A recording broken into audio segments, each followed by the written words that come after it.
Astronomlar yaxın günlərdə göy üzü müşahidəçiləri üçün maraqlı bir hadisənin baş verəcəyini bildirirlər. C2025 A6 Lemon kometası sürətlə parlayır və artıq 10-14 gün ərzində onu binokllarla izləmək mümkün olacaq. Proqnozlara görə oktyabrın sonu, noyabrın əvvəllərində kometa 2-4-cü ulduz böyüklüyünə çatacaq.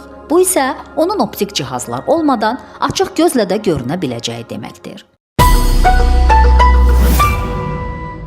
Xatırladaq ki, sözü gedən kometa bu ilin yanvarında aşkar edilib. Hazırda yerə təxminən 200 milyon kilometr məsafədədir və hər gün bu məsafə 5 milyon kilometrə qədər azalır. Kometanın hərəkət trayektoriyası da maraq doğurur. Hazırda Böyük Ayı bürcünə doğru irəliləyən göy cismi oktyabrın ortalarında həmin bürcün yaxınlığından keçəcək. Ayın son günlərində isə maksimum parlaqlığa çataraq İlan və İlan daşıyıcısı bürclərində günəş batandan dərhal sonra görünəcək. Mütəxəssislərin qiymətləndirməsinə görə kometanın parlaqlığı hazırda 8-ci ulduz dərəcəsinə bərabərdir və artıq onu həvəskar teleskoplarla müşahidə etmək mümkündür.